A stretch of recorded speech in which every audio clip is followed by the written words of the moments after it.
Hola a todos, buenas tardes. Una disculpa, me uno unos minutitos tarde. No, ya saben esto de la conexión. Buenas tardes.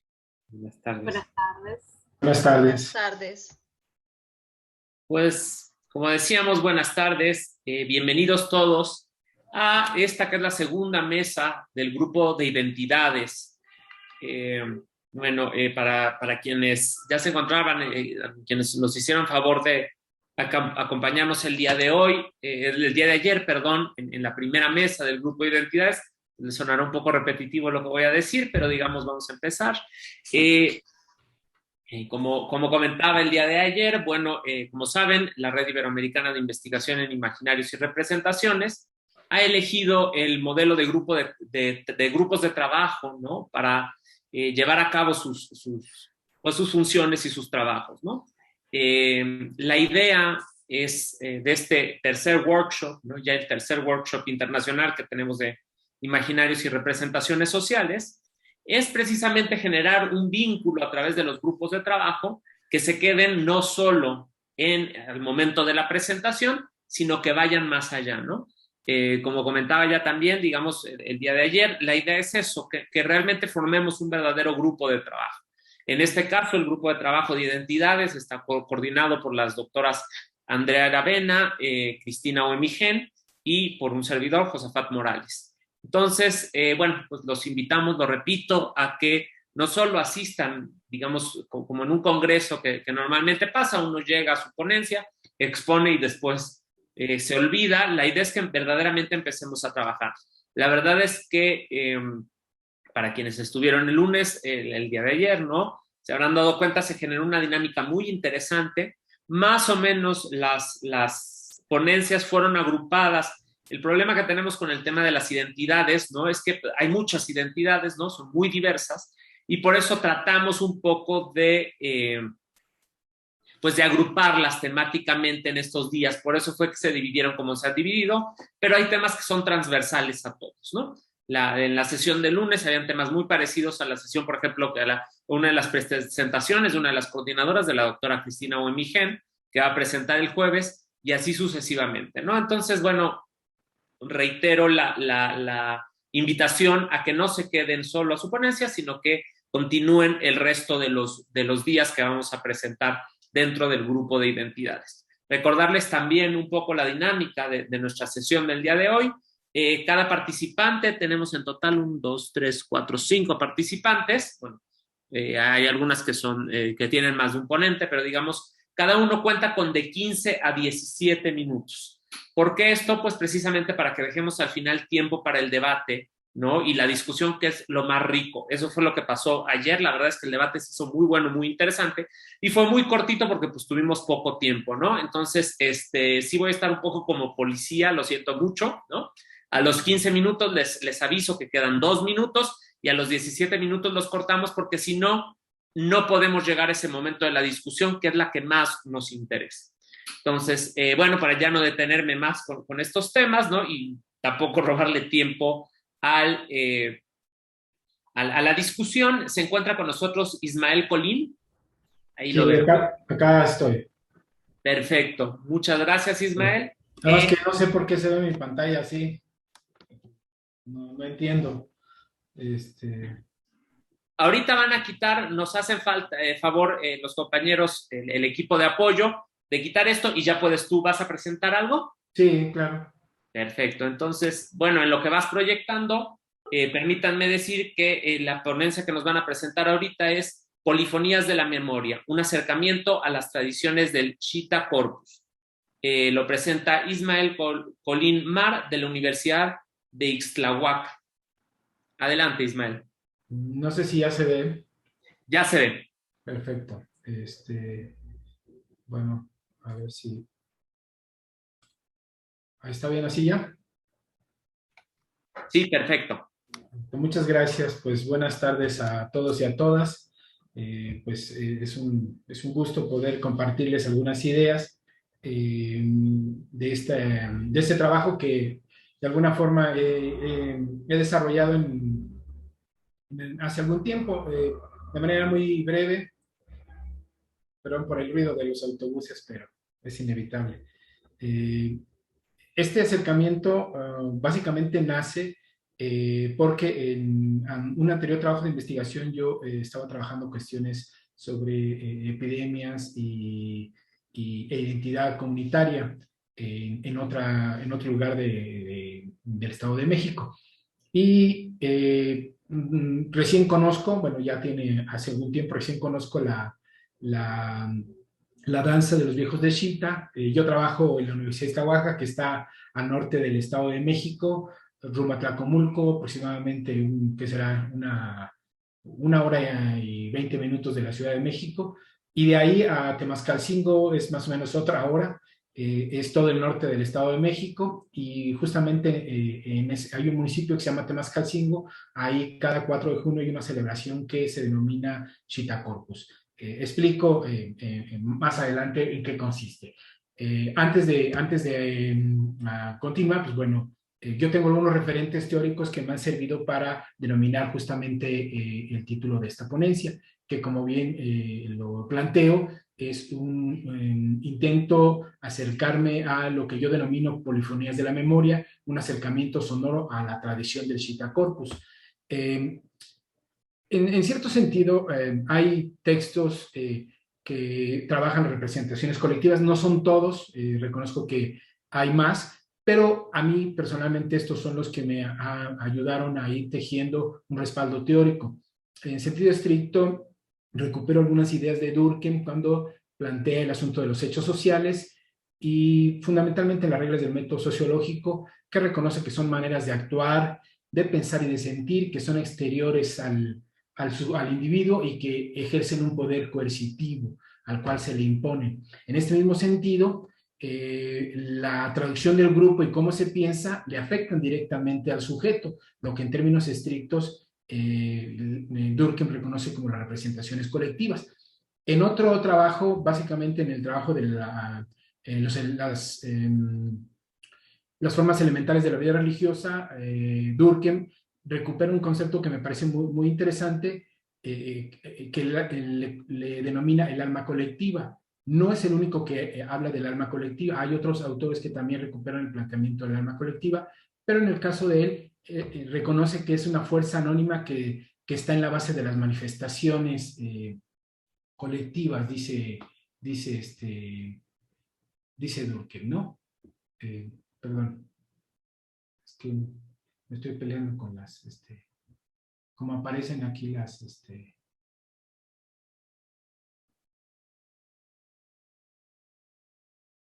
está. Y bueno, en ese sentido,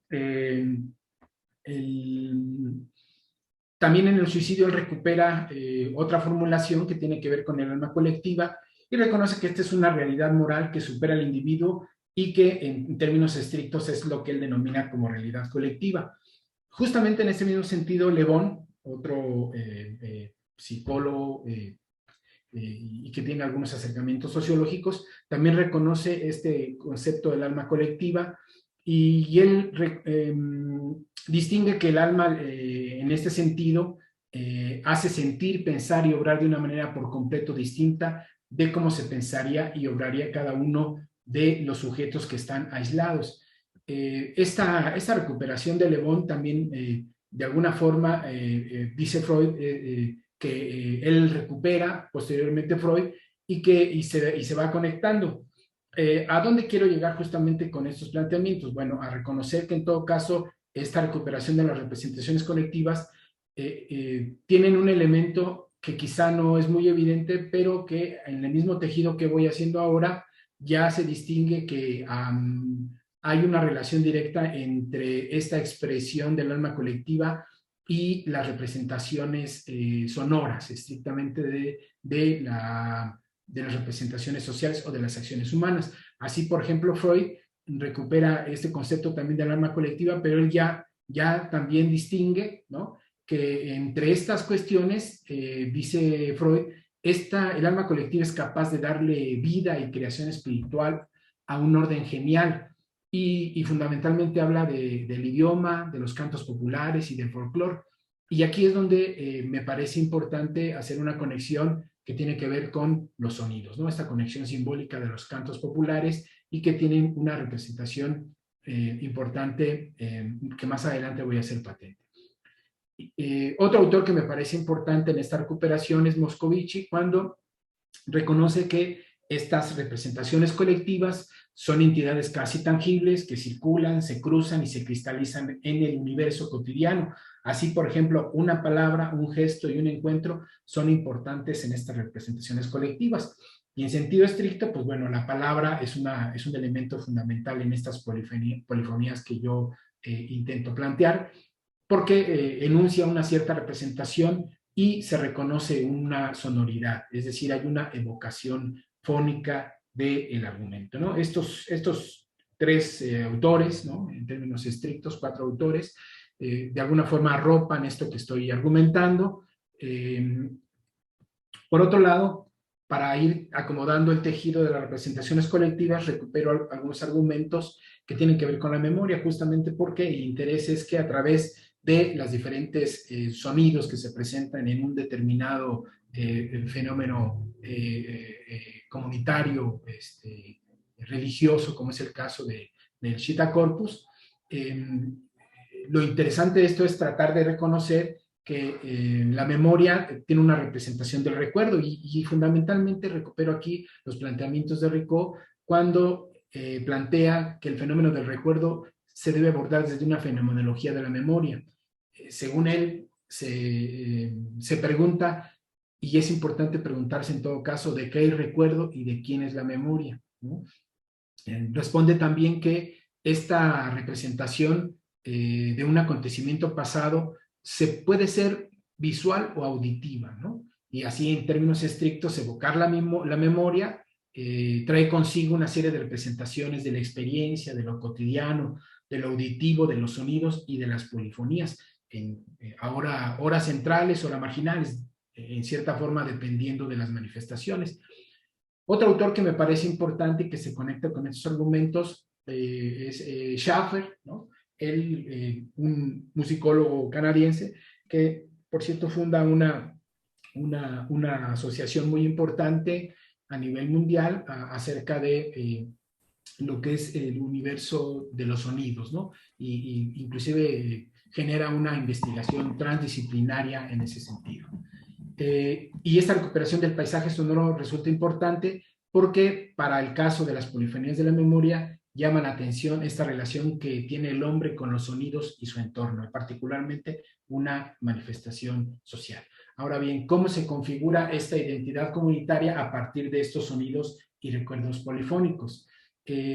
¿Cuáles serían entonces estos elementos que rescataré yo para tratar de dar cuenta de esta polifonía de la memoria? Pues bueno, en sentido estricto es que estos sonidos y recuerdos polifónicos constituyen una identidad colectiva, particularmente en este lugar. Hay una representación social de los sonidos, ¿no? Que más adelante voy a dar cuenta de ellos, de manera quizá un poco rápida, y ya quizá más adelante podré responder algunas otras cuestiones. Dado que estos sonidos acompañan acciones, así entonces traer el recuerdo de los sonidos, de las polifonías, expresadas en una tradición festiva, permiten entonces rehacer la historia, ¿no? Es decir, lo que planteo en todo caso que los sonidos de alguna forma es una recreación comunitaria y que renuevan la experiencia festiva. Así entonces la recreación de las polifonías le da sentido e identidad dada su permanente repetición en diferentes periodos de sus ciclos rituales, ¿no? De alguna forma entonces esto permite la renovación de los deseos de la comunidad y por supuesto de la identidad y de la historia local. Entonces estos elementos que acabo de plantear nos ayudan en cierta forma perdón, a abordar el asunto de la tradición del Shita Corpus, ¿no? Esta es una celebración litúrgica que se desarrolla en la comunidad que había comentado. Básicamente es la Magdalena Cruz Blanca, en el municipio de Mascalcingo. Esta comunidad es de habla mazahua, ¿no? Aunque tiene, como ustedes saben, en el Estado de México básicamente se hablan cinco lenguas de pueblos originarios, como es el mazahua, tomitla, huica, matlacinca y náhuatl. En esta comunidad particularmente se habla Mazahua y Otomí. Entonces, en cierta medida, la palabra Shita, que tiene que ver con una derivación, básicamente Mazahua significa viejo, ¿no? Entonces, la traducción directa de la tradición sería la tradición del viejo de Corpus, ¿no? Entonces, Shita Corpus es eso. Aunque en Otomí también exigen que hay una sonoridad particular, nada más que en lugar de ir con X, parece que va con S y H, bueno, que es otra representación también fónica de esto que estoy argumentando. Justamente esta representación tiene una gran carga de representaciones colectivas y que se asocian justamente a la memoria en la cual se teje, ¿no? ¿Dónde se celebra bueno, ¿cuándo se celebra? Se celebra la primera semana de junio, que sería el jueves de Corpus, aproximadamente forma parte del proceso católico, ¿no? En la cual se conmemora la representación del cuerpo de Jesús 60 días después de la Semana Santa o el Domingo de Resurrección. Y digamos, la figura emblemática de este aspecto es la celebración, es el viejo, ¿no? La traducción directa del Shita, ¿no? Es un personaje que es caracterizado tanto en su aspecto visual como en su atuendo, y en todo caso es una representación importante porque es una persona de avanzada edad, que tiene experiencia, sabe dar consejo, y toda la autoridad moral que encarna propiamente el viejo, ¿no? Ahora bien, ¿qué rescato de este acercamiento? Bueno, en buena parte, estas serían las polifonías y la experiencia asociadas a la experiencia festiva, que tienen relación con la voz Shita, que yo explicaba, la voz Shita, que es una voz Otomí y Mazahua, la convocatoria del sonido de las campanas en sentido estricto de la celebración, la música, el violín y el tambor que acompañan en un recorrido que va particularmente de su comunidad al centro del municipio, donde hay otro proceso también recreativo, porque cuando digo recreativo, no me refiero necesariamente al juego, sino más bien hay una recreación de vínculos comunitarios con otras comunidades. Básicamente esto es en estas fechas, ¿no? Entonces, inclusive en el centro del municipio se celebra una especie de concurso para tratar de dar un premio a los que van mejor vestidos o mejor ataviados, etcétera, ¿no? Que también hay otros elementos ahí que de momento pues no los toco, porque tiene mucho que ver también con el patrimonio cultural, ¿no? O lo que evidentemente también se puede llamar la patrimonialización de un evento que no necesariamente responde a la naturaleza festiva del municipio, del centro, sino más bien es una forma también de poner orden en estas cuestiones, pero es otro tema. En ese recorrido van acompañados de música, de violín y de tambor, caminan dentro en el vestido propiamente, que ahorita lo voy a mostrar, se acompañan de Ixtle, ¿no? Por aquí debe estar, ahí está. La máscara que ellos tienen es una máscara de viejo que es tallada justamente de corteza de maguey, y los cabellos que adornan junto con la barba es Ixtle, que también pertenece a la penca que se va deshilando. Eso se teje o se cose a una camisa, y se utilizan una serie de elementos para ir aderezando propiamente el vestido y que dé cuenta de quién es el viejo, ¿no? Asimismo hay gritos arrítmicos, acompasados, hay un gruñido que, según el registro de las entrevistas, revela cansancio, y hay un caminar con el tambor. En todo caso, este es un acercamiento polifónico de esta experiencia festiva, ¿no? Este es un Ixtle deshilachado, ¿no? En las pantorrillas tienen algunas latas que producen ruido y que permanentemente lo arrastran, ¿no? Como si estuvieran cansados. Hay una representación simbólica aquí porque es un lugar donde se trabajaba en haciendas, y en buena parte, como ustedes ya saben, según los planteamientos de Víctor Turner, esta inversión simbólica, hay una crítica abierta al orden de cosas, y que en todo caso el baile y la representación religiosa lo representa, ¿no? Así entonces, el grito y el gruñido revela cansancio, ¿no? Refleja un poco la caminata, ¿no? en términos de la propia entrevista, que están cansados, pero que hay una construcción identitaria de que están cansados del trabajo extenuante, porque muchos de ellos históricamente trabajaban en la hacienda, ¿no? Esta es una representación cuando van caminando hacia la iglesia, ¿no? Y hay un quejido permanente, ¿no? Hay un quejido de cansancio. Perdón, Ismael, te quedan 2 minutos. Sí, muchas gracias. Y bueno, en términos estrictos, esto es lo que significa el gruñido. Aquí es ya en el templo, son algunas imágenes. En el templo hay un jolgorio, hay un sonido acompasado y hay una representación de agradecimiento frente a la comunidad, como ustedes pueden observar, ¿no? Este ya es el regreso de la propia comunidad. Ahí avientan dulces. Coincide justamente con el inicio del ciclo de siembra en estas zonas que es evidentemente mesoamericana. Algunos gritos arrítmicos, como yo les escribía.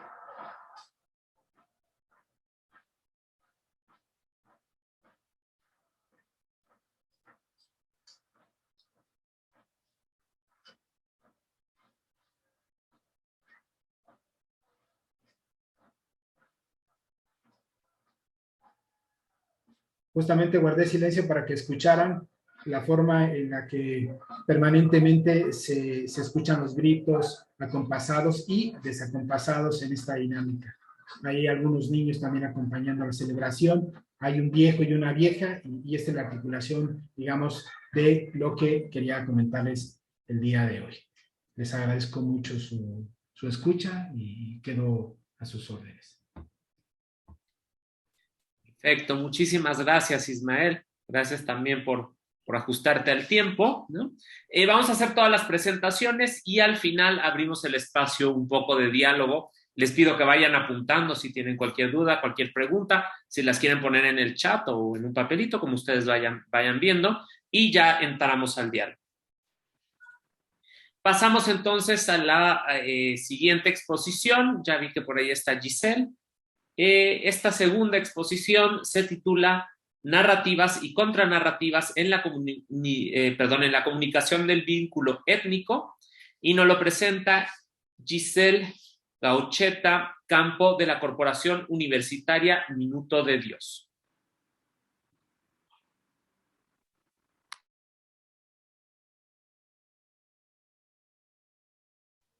Hola, buenas tardes. Buenas tardes, Giselle. Estoy tratando de compartir pantalla, no sé si la pueden ver. Por el momento no, pero vamos a esperar a ver si se puede.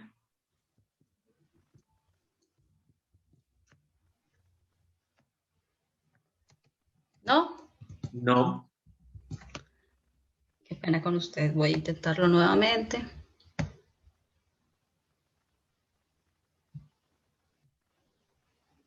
Ya se está compartiendo. Adelante, ya la vemos.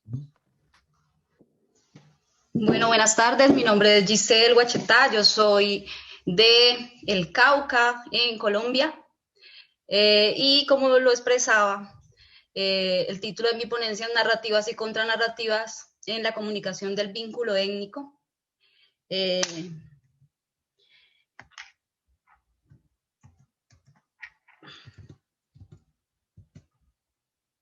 Qué pena, tengo algún inconveniente. Bueno, listo. Entonces, digamos que esta ponencia se desarrolla a partir de una investigación que desarrolló con un equipo de estudiantes en un proceso de semillero de investigación, ¿cierto? Pero a partir de ella, pues, se han hecho posteriores reflexiones en torno a el tema de la identificación y la importancia de la narrativa. Es una propuesta para la interpretación del reconocimiento y del autorreconocimiento desde la perspectiva del interaccionismo simbólico y sobre las condiciones de la interacción social. Se desarrolla a partir del trabajo con la población afrodescendiente del centro del Valle del Cauca en Colombia.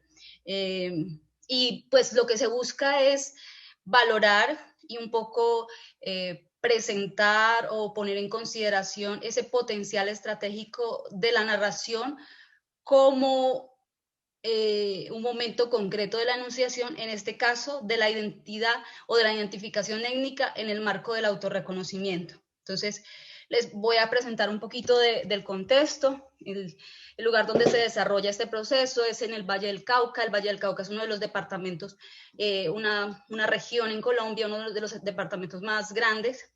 Está ubicado en el suroccidente, en la costa pacífica, y es el departamento con mayor concentración de población negra, afrorraizal, negra, afrocolombiana raizal y palenquera en Colombia, de acuerdo al censo 2018, y el trabajo se desarrolla en 2 municipios, es una clasificación, que están ubicados en el centro de esta región, que son los municipios de Guadalajara de Buga y Tuluá.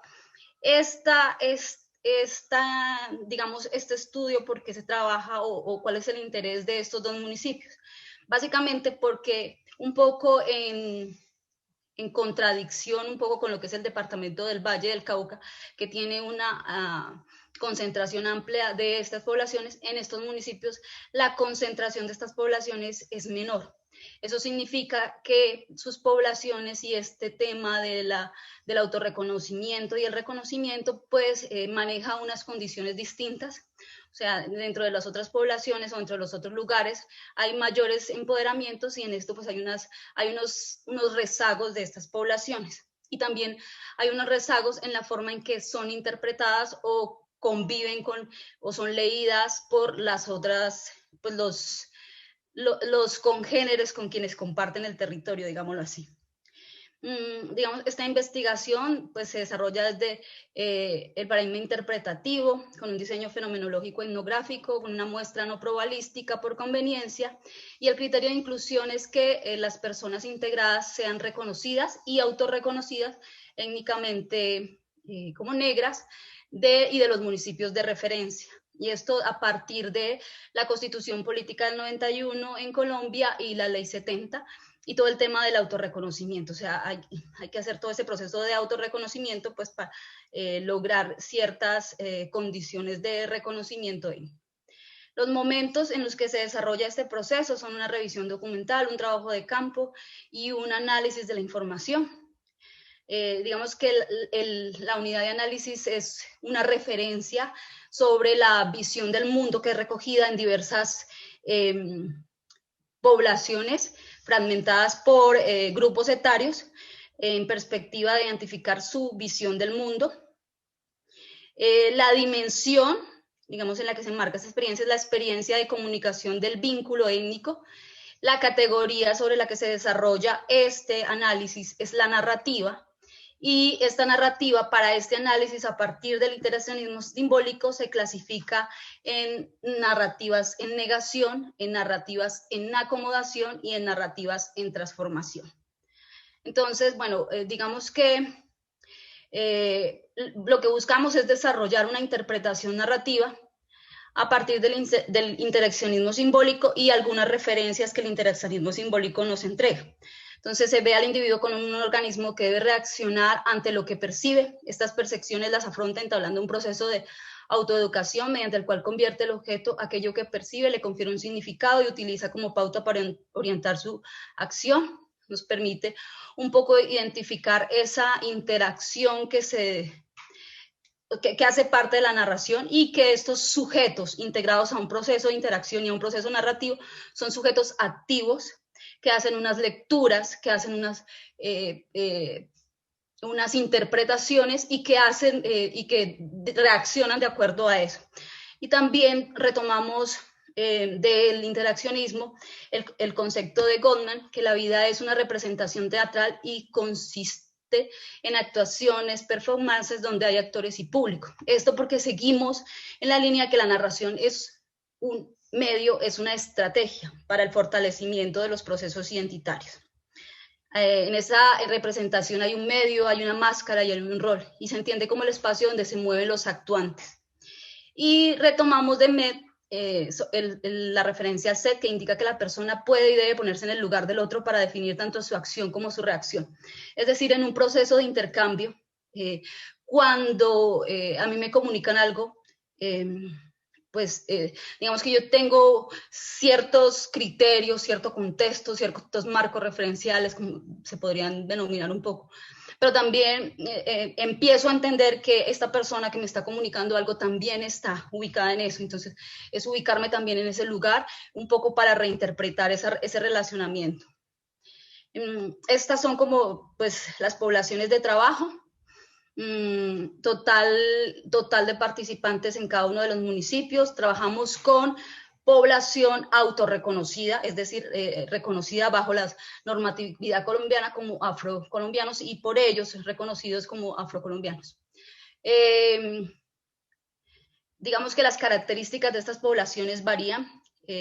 Por ejemplo, en el municipio de Tuluá, una de las regiones, vinculamos 65 participantes de 773 aproximadamente habitantes.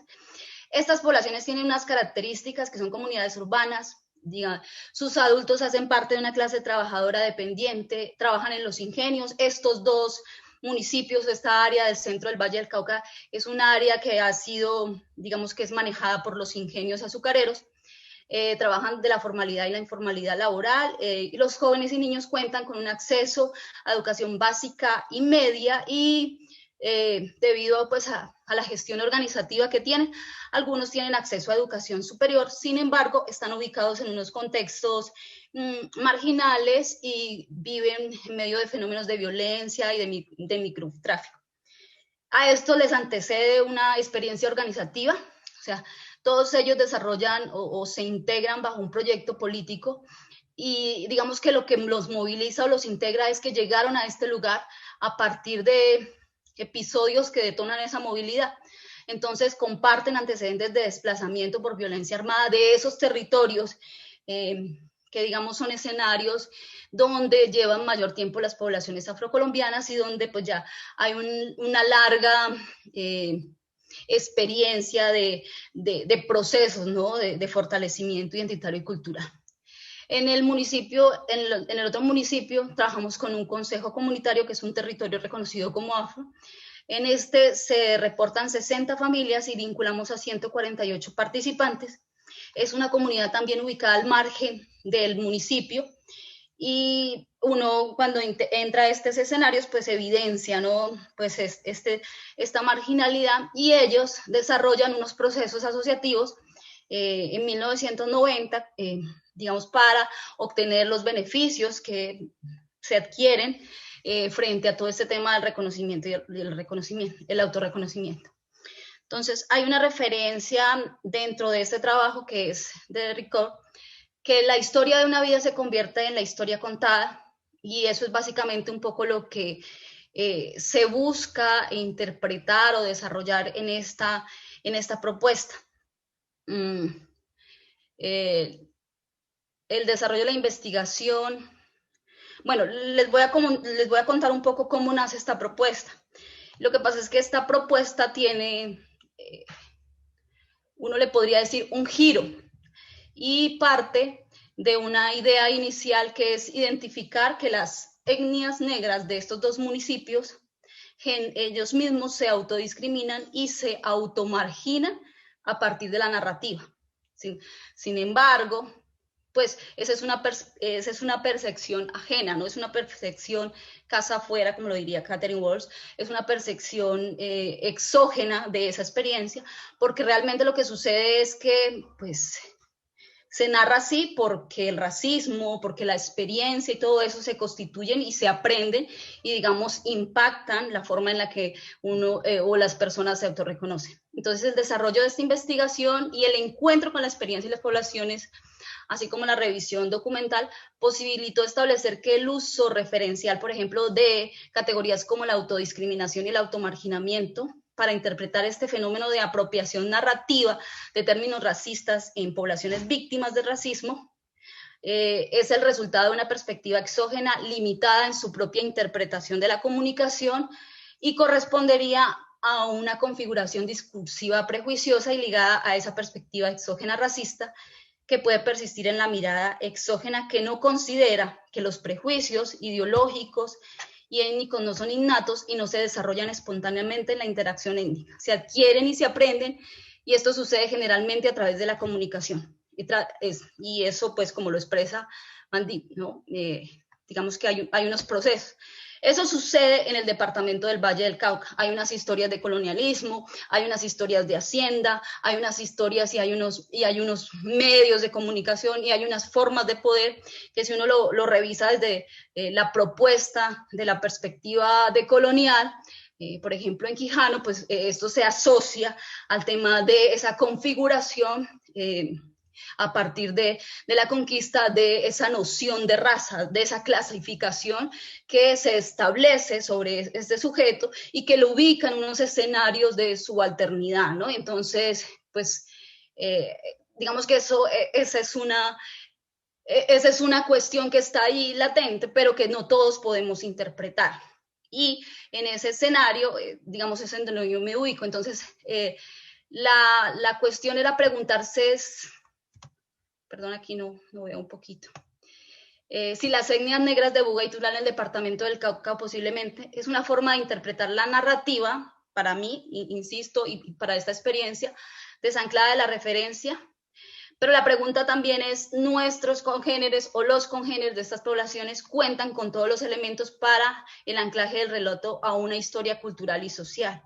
Para reconocer que esa problemática de una narrativa en contradicción le antecede la discriminación y el marginamiento experimentado por las poblaciones negras a través de la historia de Colombia y del departamento del Cauca. Incluso pueden las mismas poblaciones hacer esa interpretación. Y entonces, en el desarrollo de esta investigación, encontramos que así como hay poblaciones afrocolombianas en Colombia con unas experiencias y un fortalecimiento y, digamos, unas narrativas, pues, ampliamente elaboradas sobre su proyecto identitario, existen poblaciones rezagadas. Existen poblaciones que se encuentran en escenarios de subalternidad con escasos accesos a educación y a referencias de tipo, de este tipo de reflexiones que puedan permitir fortalecer ese proyecto identitario y que terminen impactando la forma como ellos mismos se perciben y la forma como expresan o relatan su identificación. En ese sentido, para esta investigación, el narrar se configura como un recurso a explorar para reconocer y contrarrestar esos falsos reconocimientos, para retomar los relatos rezagados, sometidos y limitados en la complejidad de la sociedad y sus condiciones estructurales. Narrar es un recurso desde esta perspectiva que no se agota en los límites impuestos. En el resumen, hacía referencia a que el narrar puede estar limitado por dos tipos de situaciones. Por que no te permiten narrarte, entonces hay una violencia sobre las personas que narran y quieren expresarse, quieren expresar unos intereses, una identidad, y eso pues se vive y se vive en nuestro país. Pero hay también una limitación y tiene que ver con la experiencia evocativa, que es impactada estructuralmente por esas lógicas de poder, por esas formas de educación que determinan, por ejemplo, o que están fundadas en esa clasificación de, por ejemplo, las razas. Entonces... Perdón, Giselle, te quedan 2 minutos. Bueno. Digamos que como grandes conclusiones, pues porque aquí me falta como un poco de la experiencia, la narrativa que contiene la referencia de identificación se compone de una experiencia acumulada en la interacción que se va perfeccionando en un proceso de comunicación. Y aquí viene un poco el desarrollo de por qué esas clasificaciones. La comprensión del uso del lenguaje en ese sentido, esa comunicación presenta características específicas dependiendo del estadio en el que se ubiquen. Entonces, primero las poblaciones o las comunidades pasan por la negación y responde a esa interacción hostil producto de la asociación identitaria racista. O sea, digamos, el primer estadio es que las comunidades pues al ser rechazadas, también terminan rechazándose un poco y, por ejemplo, haciendo una clasificación endógena de algunos rasgos. Hay un segundo estadio de la narrativa, es el de la acomodación, y este está sujeto a que se reconocen activos en esa interacción y ante esa hostilidad. Y pues digamos que hay unos procesos de reconocimiento a partir, por ejemplo, de la normatividad y del reconocimiento de derechos, y entonces se acomodan a esa identificación un poco exógena que se les asigna. Y el tercer momento de la narrativa es que el individuo reconoce el proceso de la comunicación y reconoce ese potencial uso que tiene frente a su proyecto de identificación. Yo acá tenía como algunas referencias adicionales, no sé si alcanzo para el tema, para las preguntas. ¿Cómo estoy de tiempo? Pues ya estamos acabando el tiempo. Sí, ok, digamos que esta investigación en términos generales lo que permitió establecer con el levantamiento de las narrativas es que en estas comunidades se vivían estos 3 estadios frente a la narrativa. Pero uno de los estadios y que pese a la complejidad de las condiciones de estas poblaciones es el de la transformación. Hoy estas comunidades ya se sienten potentes ante los procesos de comunicación, sin embargo, lo que se identifica es que requieren procesos o proyectos enfocados en el fortalecimiento y en el acceso a la educación, en el acceso a la producción intelectual de estas poblaciones, en el acceso a otros escenarios en los que desarrollen sus narrativas, como, por ejemplo, el mismo acceso a la producción de cine, a la misma producción de documentos escritos de intelectuales que no lo tienen, pero que realmente podría potenciar esas narrativas en transformación, pues que se deben gestar al interior de las poblaciones, un poco para transformar también esa mirada que tienen los otros de su experiencia y para transformar esa interpretación de esas situaciones en las que se narran, incorporando elementos de racismo, incorporando elementos de discriminación en sus discursos o en sus relatos. Perfecto, pues muchas gracias, Giselle. Perdón, había olvidado que nos escribieron las participantes de la tercera ponencia y comentaron que no iban a poder estar el día de hoy en la presentación, ¿no? La ponencia se llamaba El Centro Cultural de la Villa Mercedes de 1980, hacer arte y devenir artistas en una ciudad que crece. Desgraciadamente, pues no, si estuvieran por aquí, pero ayer escribieron y nos dijeron que no iban a estar. Entonces pasamos a la siguiente ponencia. Lorena Guzmán, ¿está aquí? Sí, aquí estoy. Buenas tardes. Perfecto. Entonces pasamos a la siguiente presentación. Las prácticas sociales del sentido de comunidad en el contexto de la desagrarización, una revisión del estado del arte, de Lorena Guzmán Rodríguez, de la Universidad Autónoma de Sinaloa. Adelante. Gracias, voy a compartir pantalla, por favor, si me pueden avisar cuando la vean. Listo, ya lo vemos. Ok, muchas gracias. Bueno.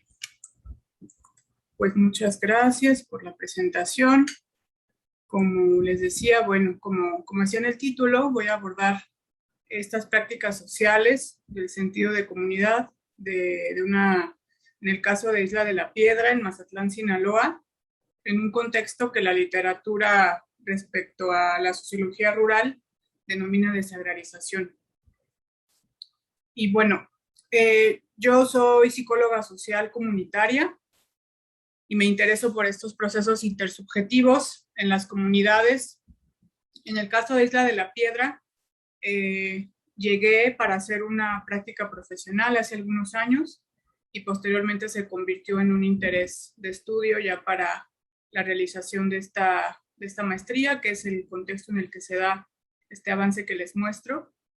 Y bueno, pues Isla de la Piedra es una comunidad que se funda como un ejido en 1937, bueno, en el 36 y en el 37 tiene el nombramiento oficial, y pues goza de una ubicación estratégica en el Pacífico mexicano. Es una península que colinda con la ciudad de Mazatlán, tiene muy cerca el aeropuerto, y bueno, pues ahorita van a conocer algunas de sus características. En particular, esta fase, que es la de la búsqueda bibliográfica, pues arrojó algunos resultados muy interesantes que son los que quiero compartir.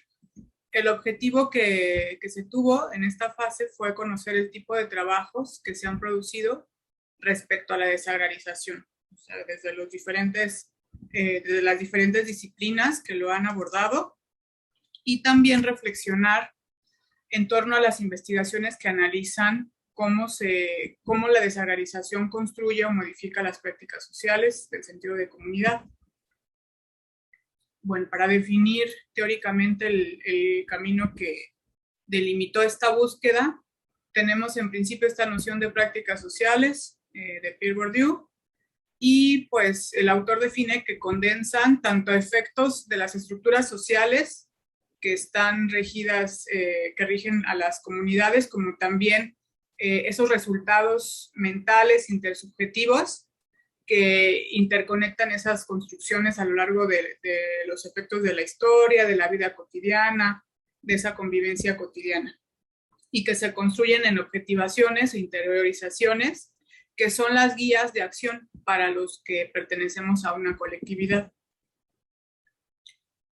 Otro aporte teórico es el sentido de comunidad de Macmillan y Chavis, y bueno, hacen referencia a los autores a que es un sentimiento de que las personas se interesan unas a otras y le importan al grupo mismo, una fe compartida de que las necesidades de los miembros serán atendidas gracias al compromiso de estar juntos. Y estos procesos, tanto del el surgimiento de un sentido de comunidad como las prácticas sociales mediante las cuales se expresa, estaría situado en un contexto de desagrarización, que de acuerdo a lo que señala, como les decía, la sociología rural, está señalado por una situación en la que el peso de lo rural, de la producción agrícola, va mermando y se modifica poniendo otras actividades económicas en su lugar, dependiendo de la situación de cada comunidad.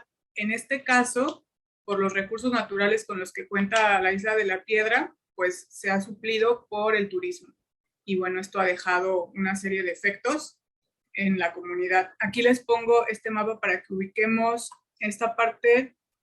Es donde por medio de lanchas puedes cruzar para llegar a la Isla de la Piedra, y por este lado puedes llegar por tierra desde el aeropuerto. De hecho, está más cerca el acceso a la Isla de la Piedra que a la ciudad de Mazatlán, que tienes que hacer todo este bordeo, ¿no? Y bueno, esta ilustración que ven debajo en la diapositiva, de hecho es de uno de los proyectos que se ha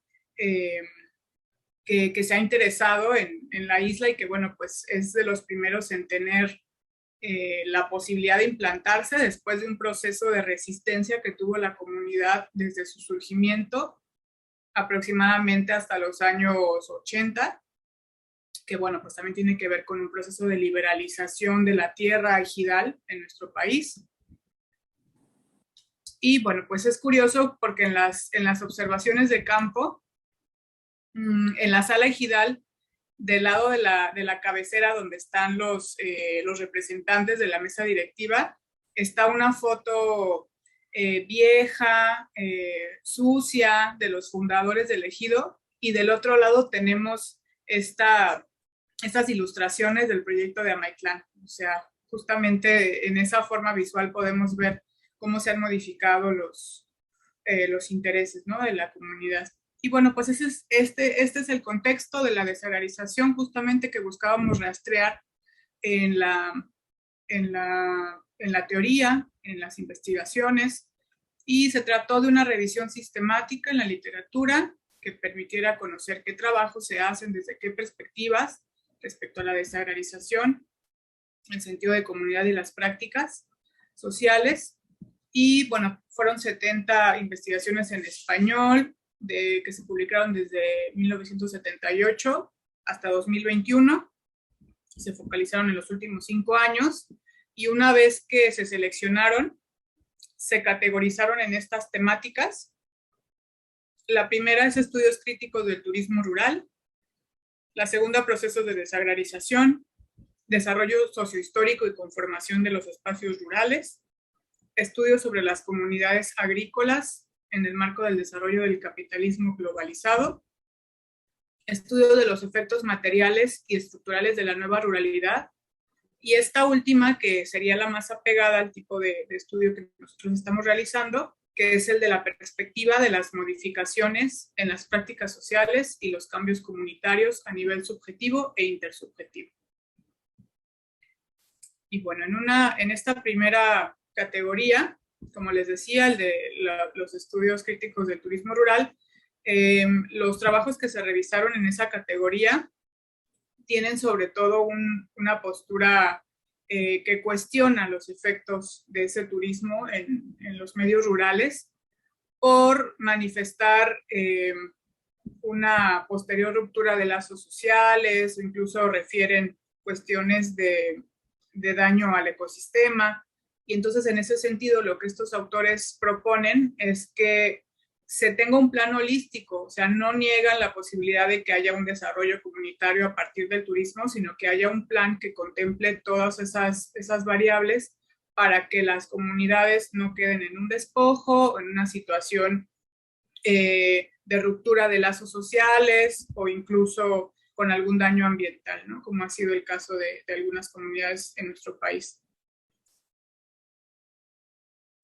En la otra categoría de procesos de desagrarización, tenemos investigaciones como la de Entrena Durán, de la desagrarización a la construcción de nuevas ruralidades, o esta de Camarero y Gramont, que son dos autores muy importantes en el tema de la desagrarización, junto con 40. El cambio rural, una lectura desde la desagrarización y la desigualdad social. Y en esta categoría, los estudios que lo abordan desde estas perspectivas, analizan cómo se ha modificado el uso de suelo, de pasar de un modelo productivo, predominantemente agrícola, a uno de ingresos diversificados, que como les decía, puede ser mediante el turismo, mediante el uso de suelo para la minería, u otras formas. En la tercera clasificación, que es la del desarrollo sociohistórico y conformación de los espacios rurales, tenemos que ese tipo de estudios analizan la desagrarización, pero desde una perspectiva histórica, mediante también los procesos que se han desarrollado a nivel administrativo de este tipo de espacios agrícolas, las leyes que han emanado para proteger a esos núcleos, cómo es que se han modificado esas leyes también, de acuerdo al modelo de Estado-Nación de cada periodo, y también cómo es que este tipo de economías en América Latina se relaciona con la economía a nivel macro, qué lugar tenemos en esa economía a nivel macro, y bueno, pues algunos de los efectos que tiene para nuestras comunidades agrícolas.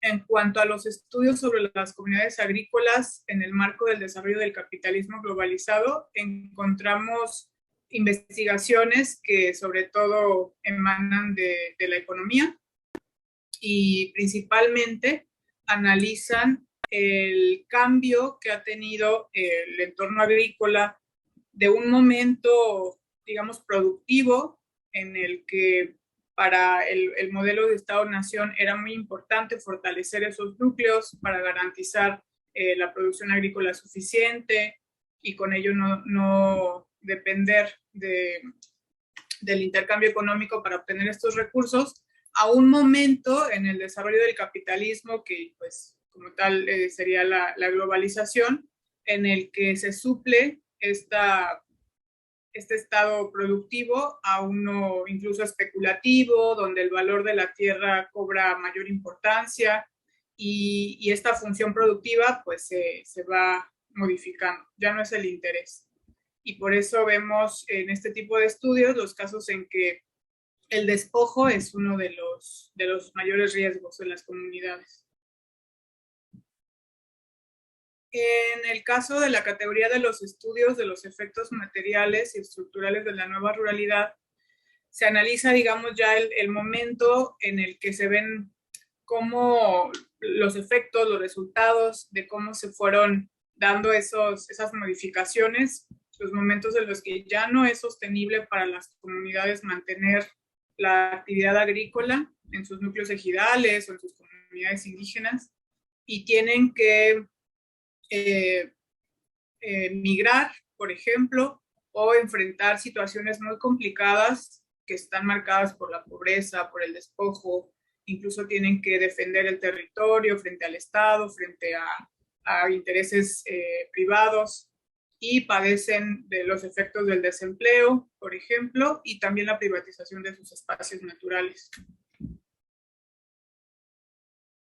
Y sobre esta categoría, que les decía que pues es la que ubicamos como más cercana al corte de la investigación que estamos realizando, sería el de la perspectiva de las modificaciones en las prácticas sociales y los cambios comunitarios a nivel subjetivo e intersubjetivo, que son investigaciones que abordan esas problemáticas desde nociones como capital social, tejido social, ven los efectos en la cultura comunitaria, en general en la forma de vida y de interacción en las comunidades rurales, también los cambios en los imaginarios, en la percepción de las comunidades, los cambios en la cohesión, en el ejercicio de la comunalidad, cómo se modifica también a raíz de estas modificaciones, el sentido de pertenencia, el sentido de comunidad, las prácticas cotidianas, y también otras categorías específicas como la de hábitos. Y encontramos, por ejemplo, el texto de Rodríguez y Ramírez de la vida cotidiana en espacios sociales inmersos en la nueva ruralidad, que es un estudio que realizan en el sureste poblano, o también el de Murcia, el sentido del tejido social en la construcción de la comunidad, que se realizó en Colombia. Bueno, lo que encontramos en general después de esta búsqueda es que en principio los efectos de la desagrarización en los núcleos comunitarios ejidales, ya sea indígenas o no indígenas, en América Latina son muy abundantes. Se han analizado desde diversas disciplinas, desde diversos enfoques, no solo disciplinarios, también interdisciplinarios, con herramientas de análisis muy diversas que van desde el análisis de textos, la búsqueda bibliográfica, hasta implementar técnicas de campo, de recopilación de datos, participativas o no participativas. Y bueno, pues estos autores dan cuenta de los distintos elementos que interactúan en ese proceso, que van desde los económicos a nivel local, a nivel macro también, como el desarrollo histórico, el lugar que ocupan estas comunidades delimita ese tipo de ejercicio de las prácticas sociales que generan el sentido de comunidad, y van pues también desde los abordajes de una perspectiva material, digamos, desde la economía, desde las estructuras sociales y comunitarias, hasta los efectos subjetivos también. Pero la primera, el aspecto material, es el que se analiza mayormente. Y bueno, se observa en estos trabajos una tendencia a tejer una postura crítica, debido a que pues, sus efectos son muchas veces devastadores para las comunidades, merman su posibilidad de vivir en un contexto de bienestar, modifican su forma de vida. Perdón, quedan 2 minutos. Sí, gracias. Y bueno, pues también señalan estos autores la necesidad de diseñar estrategias para que se detengan los efectos de esos procesos, o también para fortalecer a las comunidades agrícolas para que no tengan que colocarse en una situación de vulnerabilidad frente a estas modificaciones o a esta necesidad de diversificar sus actividades económicas para no poner en riesgo su forma de vida comunitaria. Y bueno, pues como conclusión, podemos decir que la sociología rural ha tenido gran importancia en desarrollar este tipo de investigaciones en diferentes en países en América Latina, pero al hacer énfasis en los efectos materiales, consideramos que es necesario seguir investigando sobre los efectos intersubjetivos por los daños que puede generar la desagrarización en estas comunidades. Muchas gracias. Perfecto, muchas gracias. Muchas gracias por respetar el tiempo de exposición. Perdón, está aquí con nosotros María de los Ángeles, sí, ya la vi, María de los Ángeles Rodríguez. Tenemos la última presentación. Es Lina Beck Bernard, Percepciones y representación de sus narraciones de viaje. Nos la presenta María de los Ángeles Rodríguez de la Universidad Nacional de Entre Ríos. Adelante, María de los Ángeles. Hola, buenas tardes. Bueno, yo voy a quitarme un poco de espontaneidad y voy a ganar precisión y voy a leer mi trabajo, creo que lo acoté a los tiempos requeridos. Bueno, empiezo hablando un poco de Lina Beck Bernard y cuál es la pretensión de este análisis. Durante el siglo XIX, numerosos viajeros europeos recorrieron y residieron en el territorio argentino. Estas figuras plasmaron en sus escritos experiencias de viaje como un acto de reconocimiento del mundo y del otro. Estos discursos de viaje se materializaron en producciones textuales, en libros impresos, que constituyen puntos nodales en la historia de la cultura escrita, tanto de la producción, circulación y reconocimiento de los discursos científicos, como de las construcciones discursivas del pasado, del espacio y de los sujetos que habitan y son configurados por ese orden del discurso. Lina Beck Bernard, Amélie Beck Bernard, fue una viajera que va desde Europa hasta América del Sur y reside en la ciudad de Santa Fe durante 5 años. Su mirada de viajera está plasmada en sus producciones escritas, donde da a conocer la perspectiva femenina sobre el viaje transatlántico y el reconocimiento del espacio, los sujetos y los objetos que representan el nuevo mundo. Tomaremos como punto de partida sus narraciones para analizar cómo las producciones escritas de los viajeros europeos del siglo XIX en la Argentina construyen representaciones del otro a partir del cruce entre los imaginarios europeos y las percepciones sobre lo local plasmadas en sus descripciones. El análisis se realizará desde los fragmentos de su producción textual. El punto de partida es el libro El río Paraná, 5 años en la República Argentina, que retrata el viaje transatlántico desde Europa y su estadía en Santa Fe entre los años 1857 y 1862. Este escrito es el resultante de su viaje y vida en la Argentina y funciona como representación de su experiencia que producen y reproducen lo propio y lo ajeno. Orientaremos la mirada a la distancia cultural que retrata el autor en estas narraciones sobre el espacio y los sujetos que los habitan, a las construcciones del mundo y del otro, desde los diversos recorridos que describe, la ciudad, las fiestas religiosas, los desfiles, la historia reciente. El enfoque de viajera sitúa a la mujer en el centro de la escena, contribuyendo a elaborar un saber sobre sus modos de vida. El cruce es entre el análisis de los discursos, la historia cultural, los estudios culturales y la problemática de lo urbano a partir de la perspectiva de los imaginarios y las representaciones. Esto nos permitirá desde la producción de Lina Beck Bernard adentrarnos en los discursos de los viajeros europeos, intentando describir el vínculo que se establece entre la narración y la representación de lo real, cómo se generan efectos de sentido y cómo se materializan en la construcción de las figuras de alteridad, ciertas valoraciones, estereotipos, distancias y acercamientos.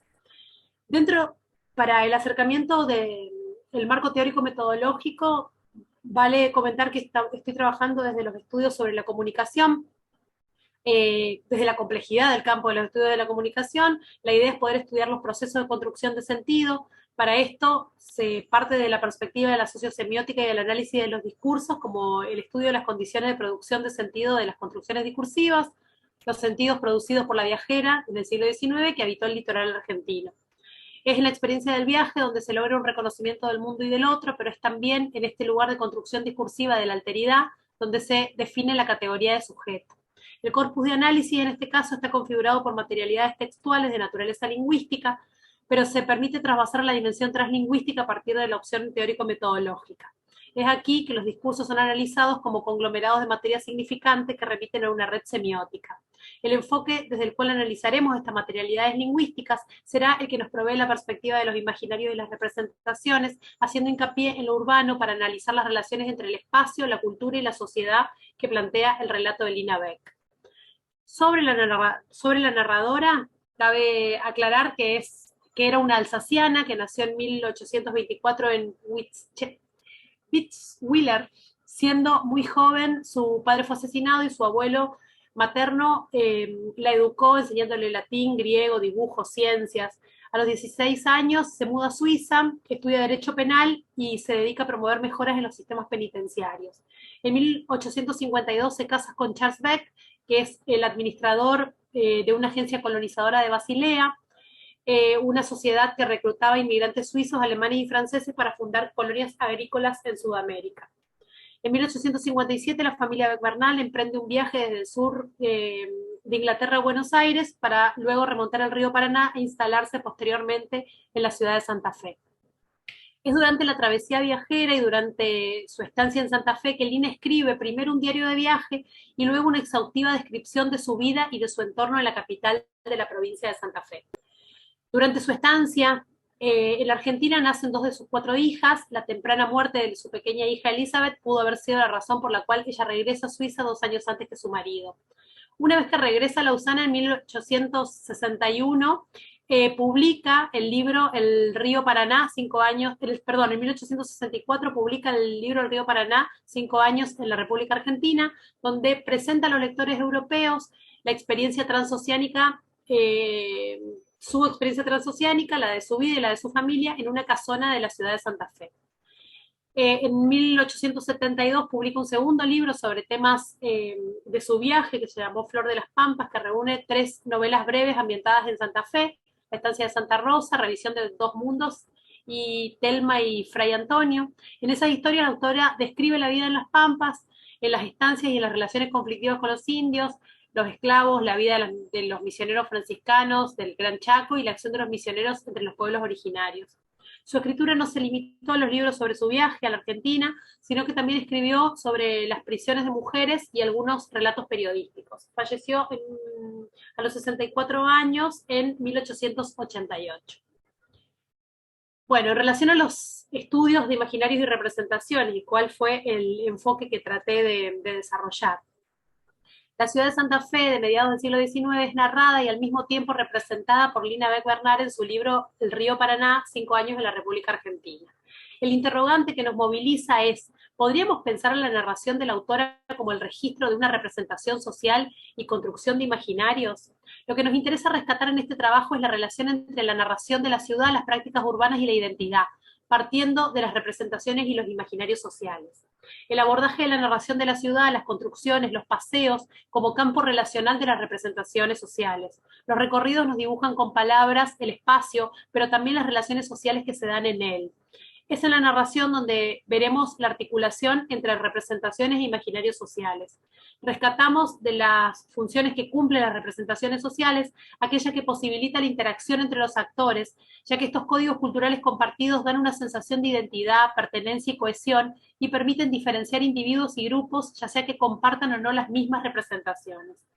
Por otra parte, las experiencias individuales responden a itinerarios colectivos. Existen determinados desafíos al conocimiento y a la experiencia de la vida que no pueden ser enfrentados de una manera exclusivamente individual, nos dice Baenza. Ahora bien, cuando hablamos del espacio y cómo el mismo se interpreta, podríamos asegurar que no solo es parte de la constitución de subjetividades, sino que los recorridos que se generan, la manera en que estos son representados por la literatura de viaje, son disparadores para producir y reproducir imaginarios. En el caso de Lina Beck, el relato es sobre el espacio y los sujetos que lo habitan, y el mismo está caracterizado por la mirada desde la altura de su casa, desde el discurrir o desde el paseo. Sus relatos describen al otro, producen imágenes de otra edad, contribuyendo a elaborar un saber sobre su modo de vida. Narra la ciudad bajo una ilusión referencial sobre lo real y especialmente sobre los otros, a quienes en el mismo acto de enunciación construye como estereotipos. El acercamiento y la diferenciación entre la narradora y la ciudad de Santa Fe evidencia un imaginario europeo arraigado en sus interpretaciones. La ciudad se presenta entonces como un campo de significación, el escenario donde se representan las construcciones simbólicas, de imaginarios sociales propios y ajenos, Para pensar los itinerarios que propone Beck-Bernal en su relato, nos apropiamos de las categorías teóricas que retoma Paula Vera para pensar sobre los estudios urbanos. De Henry Lefebvre se piensa el espacio como un producto social y plantea una tríada conceptual para pensar lo urbano: el espacio percibido como la experiencia material de producción y reproducción social, el espacio concebido propio de expertos, científicos y planificadores, y el espacio vivido, que es el que corresponde a ciudadanos, habitantes, el ámbito de la imaginación y lo simbólico dentro de la experiencia material. Lo urbano estaría conformado entonces por una dimensión física y una dimensión significacional, que sería lo que este espacio le significa a los actores sociales que lo ocupan, producen, usan y viven. Desde esta concepción teórica, Vera propone 3 modos de considerar la ciudad y los tipos de imaginario vinculado a ella: la ciudad vivida, percibida y concebida. La ciudad vivida es ese imaginario desde la ciudad como el lugar del acontecimiento cultural y como escenario de un efecto imaginario. La ciudad vivida o practicada bucea en lo que denominaremos el imaginario desde la ciudad, porque rescata la perspectiva subjetiva de los ciudadanos para dar cuenta de los modos de vivir, los significados que adquieren ciertos lugares.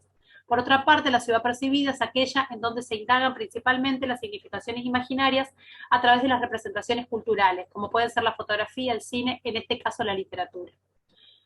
Por último, la ciudad concebida se vincula especialmente en el ámbito del urbanismo, la arquitectura y la política. Vera asegura que aproximarnos al fenómeno urbano desde los imaginarios sociales permitirá relevar las significaciones instituidas e instituyentes que funcionan dinamizando la producción y circulación de sentidos socialmente construidos en torno a lo urbano y a la ciudad. Acercarnos a las descripciones sobre lo urbano en Beck-Bernard nos provee un marco interpretativo para entender las construcciones discursivas del pasado, del espacio y de los sujetos que lo habitan. En la narración El río Paraná, en el relato de Lina Beck-Bernal, este relato nace con el viaje como una bitácora, que posteriormente da paso a la descripción de su casa, de su vida como extranjera y la cotidianidad que lo rodea. El viaje, que en su totalidad se realiza en diferentes barcos, se inicia en el puerto de Southampton en enero de 1857, al sur de Inglaterra. En su diario de viaje, el pasaje por España y Portugal se destaca como una frontera entre Europa y América. El traslado posee el formato de diario íntimo que difiere con los apartados posteriores. Esta escritura extensa en su traslado se debe a un exhibir y saldar las distancias con su tierra y su cultura, y establecer qué próxima y qué lejana al mismo tiempo estaba de su mundo la costa mansa del Paraná. Desde aquí la narración se presenta con títulos que describen el lugar, los objetos, las personas o los sucesos que él relatará. El relato de los 65 días de camarote en distintas embarcaciones culmina con 3 semanas en Buenos Aires, que comienza siendo comparada con París, en clara analogía para que sus lectores puedan identificar y reconocer el nuevo espacio. Las calles, el tipo de planeamiento urbanístico endamero, la cantidad de habitantes, el tipo y material con que están hechas las edificaciones, las ornamentaciones, y cada mínimo detalle da cuenta de su relación próxima y lejana con la nueva realidad. Los edificios nuevos, dice, construidos por genoveses, son encantadores, de una elegancia y un gusto desconocido para nosotros. Vemos así cómo el texto retoma las representaciones de sus coterráneos, que son el destinatario de su relato de viaje, el grupo que comparte sus de progreso. Esther, si pudieras apagar tu micrófono. Ya salió. No pasa nada. El grupo con que comparte sus ideas de la organización del mundo. El viaje continúa por el río Paraná en una goleta hasta la ciudad de Santa Fe. Es aquí donde el relato da paso a la narración de su asentamiento, de su casa, de su vida cotidiana, de la naturaleza que la rodea, de su vida de extranjera y de los personajes que habitan su nueva realidad. La relación entre la ciudad y lo urbano en el relato de Lina es una constante que nos permitirá ver los sentidos y los significados del espacio construido a través del proceso de contraste entre los elementos materiales y las representaciones, esquemas mentales, ideas e imágenes con las que los individuos se vinculan con el mundo. Una vez en el litoral va cambiando su perspectiva, tanto desde la terraza de su casona como desde las calles que circula, los edificios que visita, lo que ve y lo que siente, lo que aprendió y lo que escucha, lo que proyecta. Porque siempre desde su lugar de extranjera, una mirada que registra, pero que también es registrada. Se destaca en todo momento la casa de los Beck-Bernal, casi como un personaje más en la historia, que hace posible a partir de una azotea mirador que la narradora obtenga un punto de vista con sensación de totalidad de su relato. La narración desplegada desde la mirada jerarquizada y la retórica del paseo permite analizar la distancia cultural entre la narradora y los estereotipos sobre los otros que al hilo del relato va construyendo. En las narraciones de Lina Beck Hay un espacio privilegiado para representar la ciudad a partir de una retórica del paseo que no está narcotizada por la mercancía, sino por un discurrir en lo distinto, lo casi exótico. Mientras que desde la terraza de su casona, la mirada es desde la altura, desde donde se distancia de los otros, en el paseo puede amalgamarse con los otros. Desde Armando Silva vamos a pensar que la ciudad se va construyendo como objeto simbólico en un proceso de selección y reconocimiento a través de la percepción del sujeto. Este espacio narrado es producto de la mirada de la autora, pero también es el resultante de la acción de la sociedad y las prácticas que se producen en él. Retomamos las consideraciones sobre la ciudad a fin de reconocer la forma en la que la misma es puesta en el discurso por parte de Lina Beck Bernal. Este enfoque nos permite descifrar sentidos y sensaciones que despierta la vida urbana, la presencia en los espacios públicos y lugares emblemáticos por parte de determinados grupos sociales, según Paula Vera. Cada apartado de la obra analizada por esta viajera comienza con alguna referencia espacial. Durante el capítulo del 25 de mayo es el espacio público, las calles se ven más alegres, cada casa está arbolada, tiene una bandera. Cuando habla de la emancipación de los negros, es en el paseo que la ciudad se descubre y le llama la atención tantas casas desiertas que antaño estuvieron rodeadas de inmersos cercos y ahora están invadidas por manadas de animales. A partir de esta imagen desoladora de las casonas, es que tiene la oportunidad de preguntar y saber qué pasó con la ciudad de Santa Fe.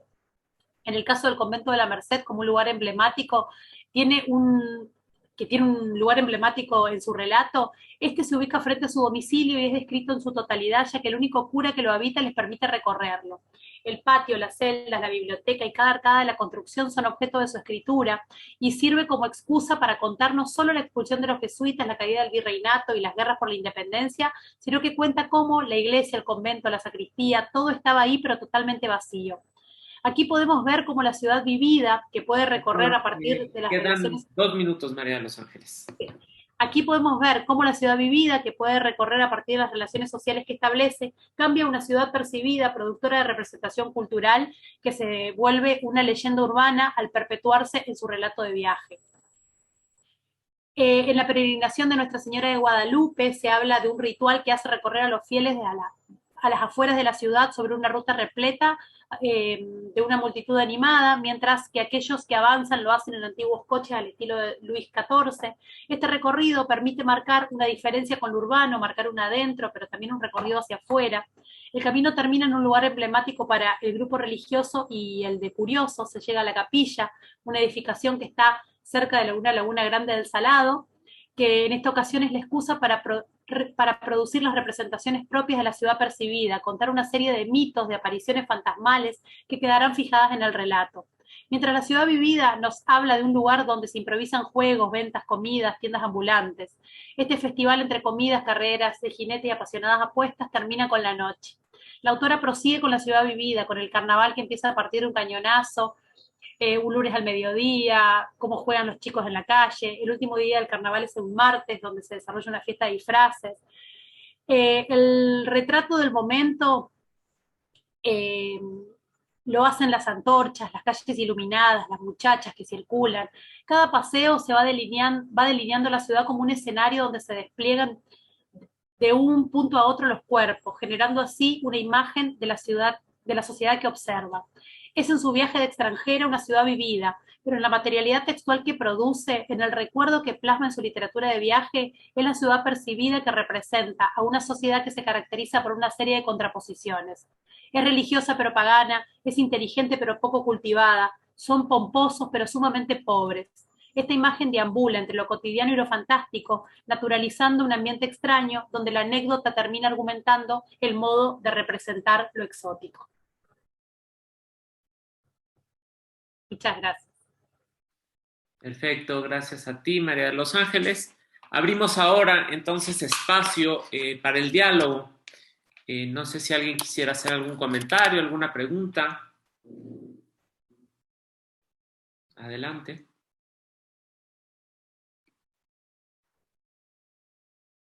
No hay ninguna pregunta por acá. Bueno, pues si no se animan, me animo yo. Con la primera pregunta, iría para ti, y justo de este tema, de tu tema, María de los Ángeles, me pareció muy interesante pues este recorrido que nos haces de Lina Beck. Yo la verdad no la conocía, Pero un poco te quería preguntar qué impacto tiene su texto para la identidad de Argentina. Es decir, por ejemplo, en el caso mexicano, que es el que mejor conozco por obvias razones, por ejemplo, el texto de Alexander von Humboldt tiene un impacto muy fuerte en el proceso de independencia, ¿no? Es decir, por ahí tengo incluso un artículo escrito, ¿no? Hay una idea de México como el gran cuerno de la abundancia, como el país que todo lo puede. Incluso Humboldt, aunque es crítico, ¿no? Ya hace algunas críticas, pues les da a entender a los independentistas que México, incluso él dice, de la capital del Imperio Español debería ser la Ciudad de México. Lo dije alguna vez con un español y casi me mata cuando lo dijeron, pero digamos, es lo que dice Humboldt y esto se retoma, lo retoman los independentistas mexicanos para hablar de México como el gran cuerno de la abundancia. ¿Qué efecto tiene sobre el caso de Argentina el texto de Lina Beck?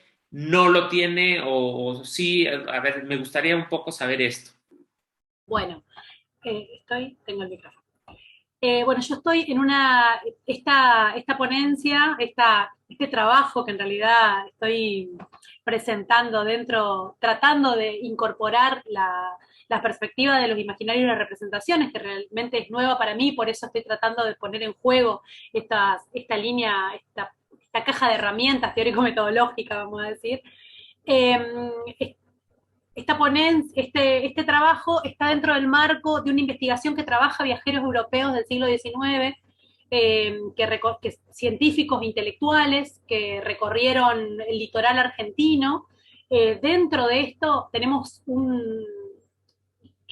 que han producido literatura de viaje desde von Humboldt, pasando por Martín de Mussy, Paolo Mantegazza. Tenemos una serie de viajeros que estamos estudiando desde diferentes perspectivas. En el caso de Lina Beck Bernal, es la primera mujer que nosotros estamos estudiando como una mujer viajera. Creo que nosotros estamos conociendo la obra de Lina a partir de estos estudios que se están dando en un marco de estudios de género, estudios relacionados al género, y cómo hoy hay una atención particular al que han hecho las mujeres, sobre todo estas mujeres intelectuales que han quedado como un poco relegadas dentro de la óptica de la historiografía. Nosotros teníamos muchas figuras de viajeros, de hecho mucha producción de viajeros europeos que había sido reeditada, y en el caso de Lina Beck Bernal fue como un diamante en bruto que estamos descubriendo, y no solamente estoy descubriendo yo como investigadora de este proyecto, sino que también dentro del marco de las mujeres viajeras, tanto mujeres latinoamericanas que viajaron a Europa, como el caso de Flora Tristán, por ejemplo, se me fue ahora, estaba pensando en otra, se me fue. Bueno, estas mujeres viajeras, cómo han producido literatura y cómo, de hecho, esta literatura se diferencia, la literatura de viaje pensada desde la mirada femenina, se diferencia de la masculina a partir de esta lógica de la escritura desde la objetividad. La mayoría de los que producían literatura de viaje eran médicos, científicos, intelectuales, que escribían más con un sesgo de objetividad. En este caso, Lina Beck no solamente produce un texto que tiene mucho de narración a partir de la experiencia, como es un diario de viaje, por ejemplo, que está fechado y que tiene un recorrido que es más personal, sino que toda su narrativa es una narrativa mucho más literaria, en el sentido más genérico. De hecho, ella, como yo mencionaba hoy, produce tres novelas que se publicaron hace muy poco en castellano por primera vez en el 2018. O sea que es un personaje que nosotros estamos descubriendo y que esperemos tenga el impacto que el momento histórico en el cual nosotros estamos estudiándola le dé, ¿no?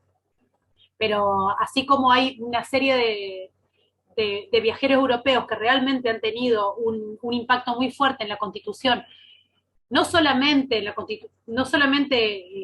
han tenido un lugar dentro de los desarrollos políticos, sino en la constitución del campo científico y el discurso científico y académico, no solamente en Argentina, sino en toda Latinoamérica, los que cartografiaron nuestras costas, los que produjeron los que organizaron nuestros museos o los que organizaron las exposiciones universales en Europa en el siglo XIX. Bueno, ahora también estamos tratando de dar lugar a las mujeres viajeras y o por lo menos tratar de conocer su obra para ver si efectivamente le damos el lugar que merecen como mujeres. Claro, perfecto, sí. No, y veo que tratas mucho el tema de los imaginarios, bueno, sobre todo a través de Paula Vera, por supuesto, ay, Armando Silva, ¿no? Mucho más, muy ligado con los temas de los estudios urbanos, que la verdad tienen un desarrollo bastante fuerte, ¿no? Pero por eso te preguntaba un poco la relación con el tema identitario, ¿no? Para ver, porque me parece que estas narrativas de viaje suelen tener un impacto, pero como tú dices, también es un espacio más masculino, más científico en este sentido y es interesante que este tipo de subjetividades pues, que estás presentando en este caso, ¿no? Empiecen a tener mayor presencia, ¿no? De hecho, ser un poco la idea de esta mesa, ¿no? El juntar estos temas de narrativas, de memoria, para hablar de procesos identitarios.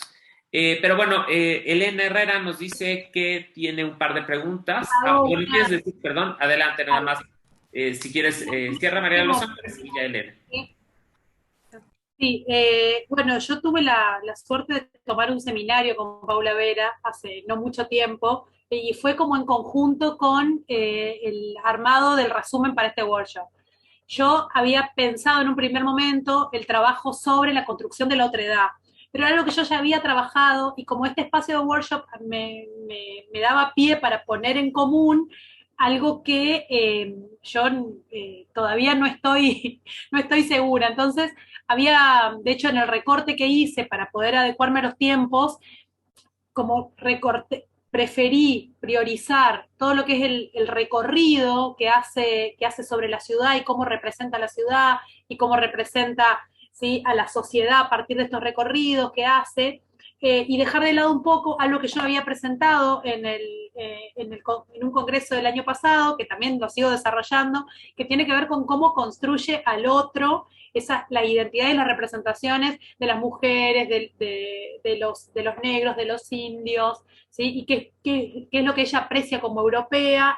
Pero bueno, me parecía que esto ya había sido dicho, entonces me parecía interesante poder traer a colación este recorrido y esta construcción, esta representación desde la ciudad, desde el urbano.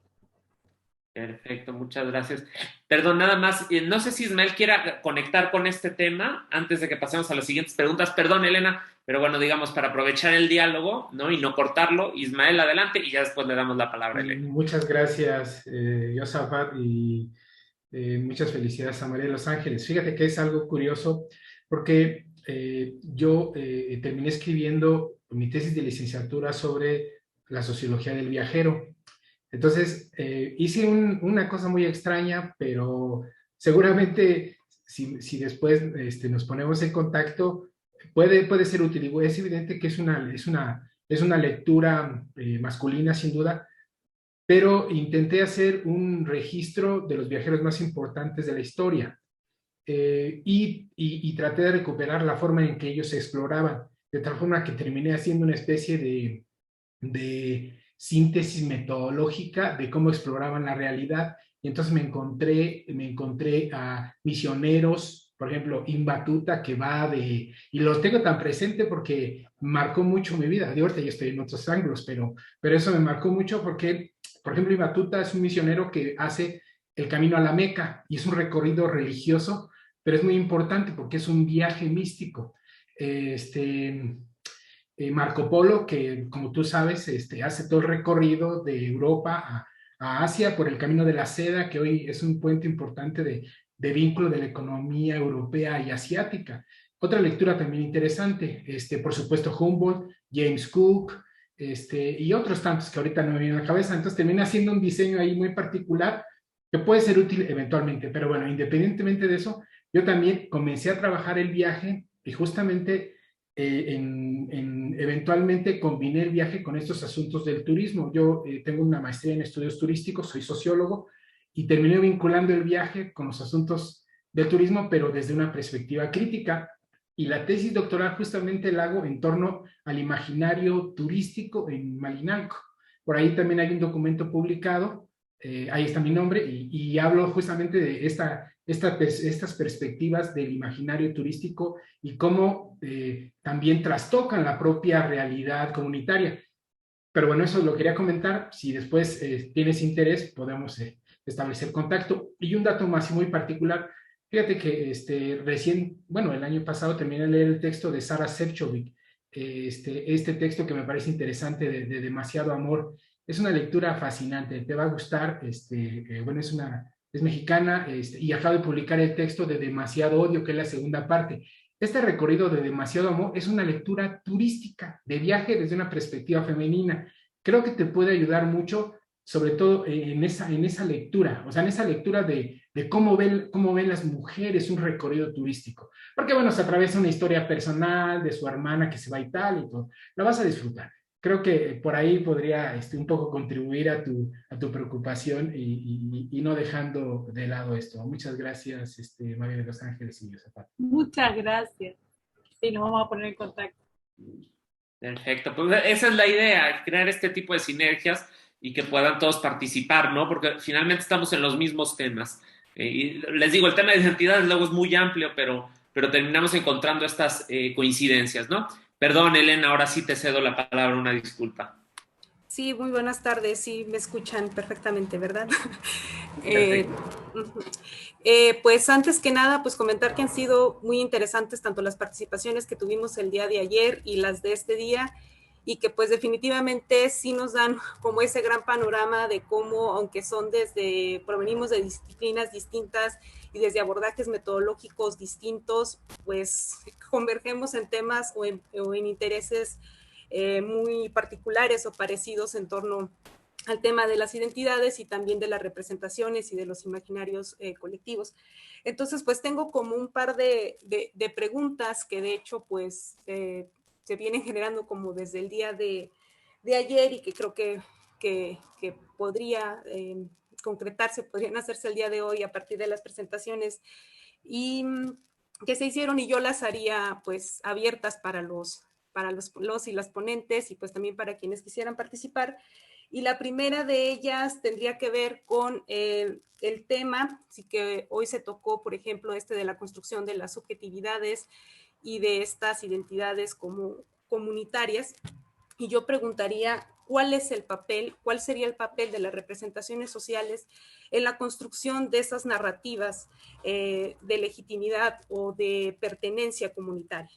Como en ese primer abordaje, y en un segundo momento de preguntar qué sucede en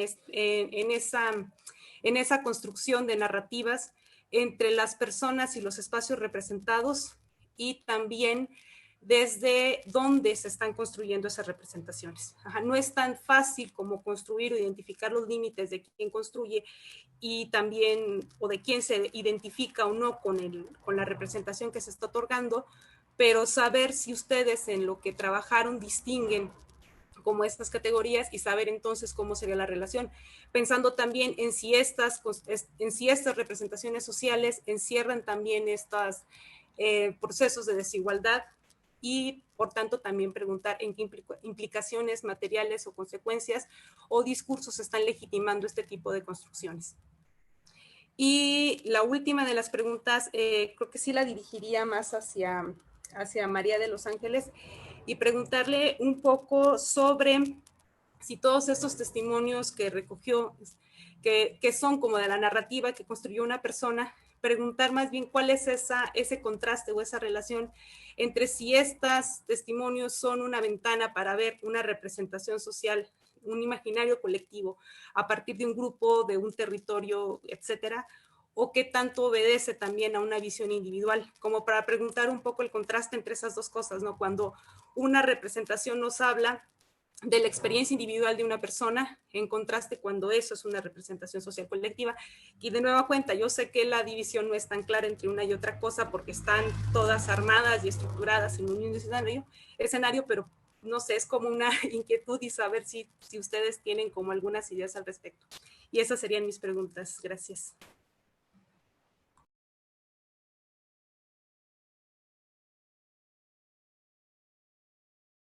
Pues adelante, los que quieran contestar.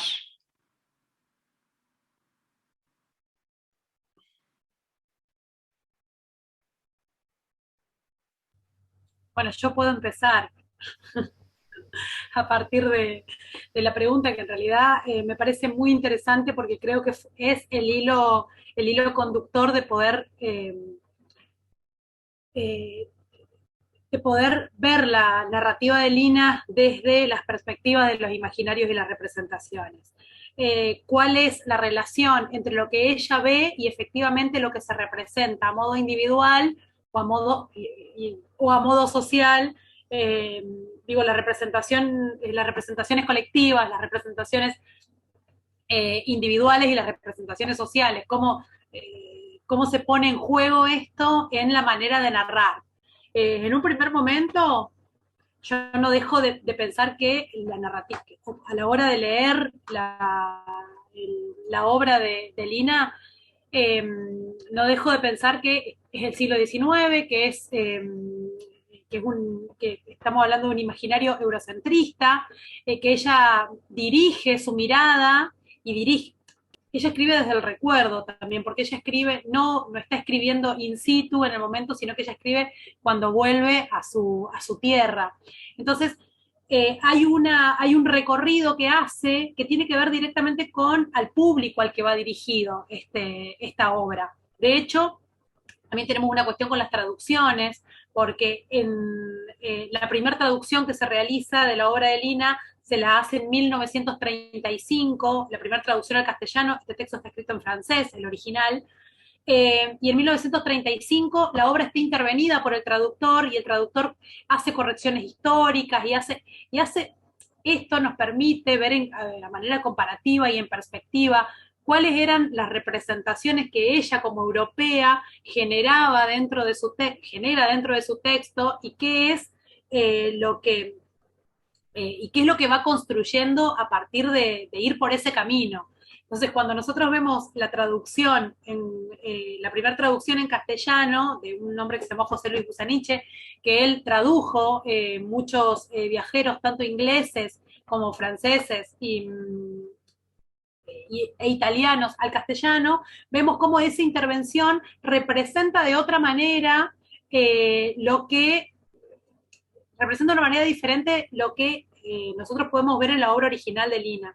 ¿Cuál es el recorrido que hace? ¿Cómo describe, por ejemplo, los rituales religiosos, o como mencionaba yo al final del texto, que lo dije bastante rápido, pero cómo esta narrativa, la representación que genera, hay una mezcla de mitología con una descripción, algo que para ella, que ella encuentra como ajeno. Entonces, esto me pareció lo más interesante de trabajar desde esta perspectiva, cómo el texto resulta como de un realismo mágico en un determinado momento, que tiene que ver con cómo se pensaba este viaje de aventura del europeo a América, que es por lo que se consumía también la literatura de viaje del siglo XIX.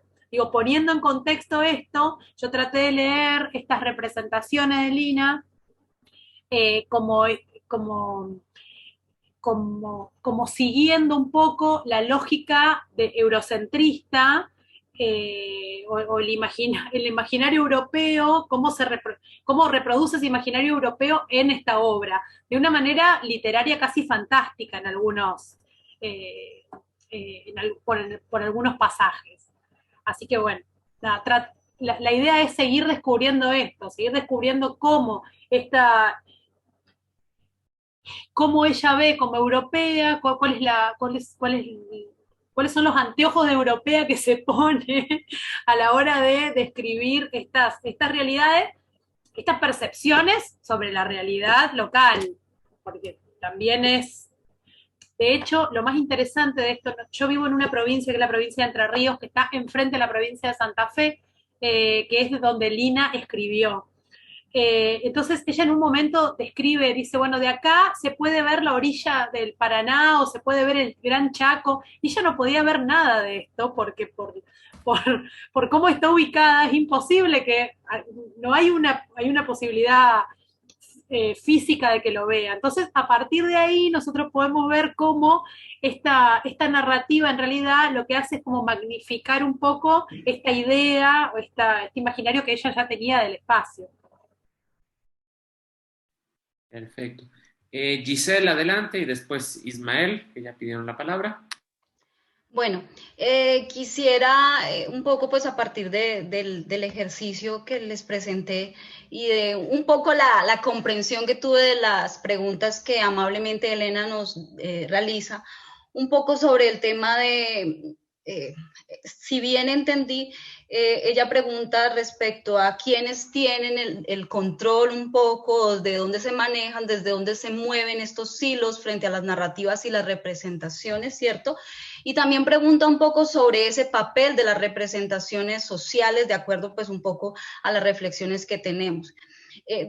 Frente a este tema de las representaciones sociales, yo diría que son un escenario que actualmente debe ser totalmente llenado, o sea, que debe darle cabida a la polifonía que existe. ¿Por qué? Por la dinámica de interacción global que nosotros vivimos, porque digamos que la posibilidad de estar representados y tener, digamos, esa participación dentro del escenario de lo conocido, poner las historias dentro del escenario de lo conocido, pues potencian esa identificación que se gesta en diferentes lugares del mundo, ¿no? Y que también es importante.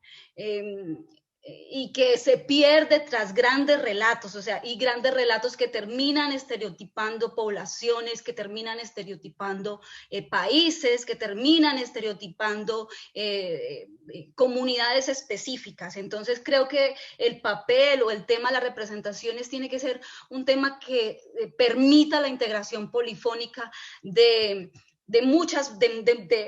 muchísimas voces.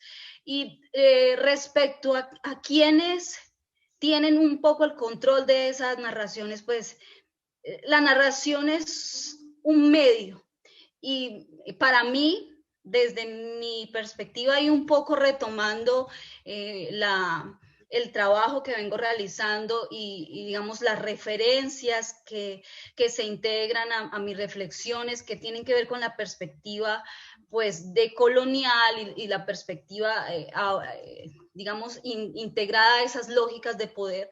Las narrativas se desarrollan a partir de lógicas de poder, de quienes tienen el control de escenarios en los que se es potente el discurso. Por eso para mí es fundamental, por ejemplo, que todos se integren, todos se entiendan que el fenómeno de la comunicación y la apuesta narrativa debe permitir llegar a esos escenarios, tal vez no con la misma fuerza, ¿cierto? Tal vez no con el mismo impacto, pero persistir en poner esa historia en la escena de lo conocido. Yo no sé si ustedes, y puede sonar un poco gracioso en este escenario, pero por ejemplo, cuando se habla del 12 de octubre, que es el Día de las Razas, esa es una forma narrativa o ese es un relato que ya nos pone y nos pone frente a esa comprensión binaria de quienes integran la humanidad. O, por ejemplo, cuando se representa hoy en día, digamos, en la producción que se hace transmedial, en la producción que, por ejemplo, hace Marvel, como se representa a las poblaciones negras con unos estereotipos de belleza, con unos estereotipos de rasgos físicos, pues pienso que también o sea, ahí tampoco se está permitiendo que la experiencia particular pues fluya, ¿no? Sino que hay unas lógicas y hay alguien que está dictaminando y hay unos controles que están definiendo pues unos rasgos o unas experiencias de acuerdo a unas clasificaciones y a unos estereotipos ya establecidos. Entonces creo que sí se tiene el control de los medios, se tiene el control de quienes tienen los recursos, de quienes tienen las participaciones como una posibilidad. Muchas gracias.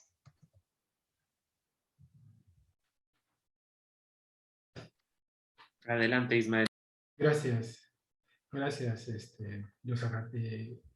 Un poco contestando, o bueno, hilando la pregunta de Elena, traté de entender, digamos, la mayoría y la puedo sintetizar en la última. En el caso del trabajo que yo presento, la manifestación, digamos, de este acto religioso esconde detrás de sí una historia de explotación de las haciendas. Evidentemente, la manifestación que se traduce en una manifestación religiosa es a la vez una protesta, como lo plantea Víctor Turner en este asunto de la inversión simbólica. Es decir, parece ser que la recreación religiosa es una forma de hacer evidente la protesta. Entonces, por supuesto que sí esconde la desigualdad, sin duda que la esconde. El único asunto es que para poder mediar con todo eso, se establecen una serie de dispositivos que los mismos grupos de la comunidad los hacen llamar recreativos, ¿no?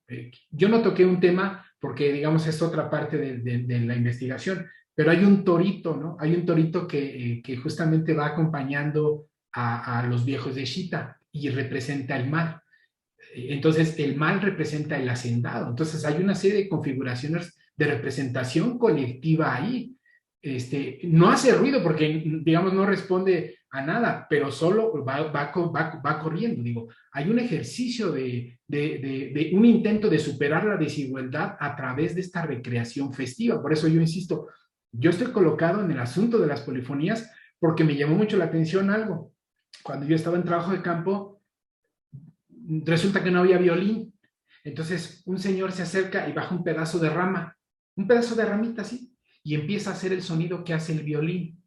Entonces él, y se cortó un puño de ramas y sustituyó el violín con las ramas. Entonces para mí fue eso impactante, porque dije, el asunto es el ritual, pero si no hay música, entonces no tiene contenido simbólico. Entonces por eso me he ido inclinando hacia la parte de los sonidos, tratando de encontrar una respuesta identitaria colectiva en representación de los propios sonidos.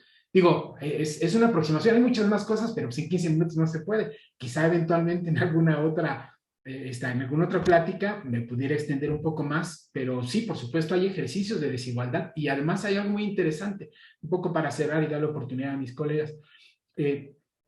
En el sentido de Václavic, por ejemplo, del ojo del observador, dice Václavic, el observador transforma al observado. Entonces, evidentemente, en esa relación constructivista, el individuo de la comunidad sabe que detrás de su propio actuar esconde una represión profunda. Entonces, quiere manifestarla, pero ya está transformada su realidad, es decir, su realidad no es pura, no es innata, es decir, hay una transformación ya generada. Y aquí lo más interesante es que ellos dicen, cuando llegan en este recorrido, dicen, es que no es un carnaval, pero esa lectura no es de ellos, es una lectura del párroco de la iglesia, porque el carnaval es una afrenta directa hacia las recreaciones simbólicas religiosas. Entonces les dicen, no es un carnaval porque entonces atentas contra el orden religioso, porque el carnaval es una burla.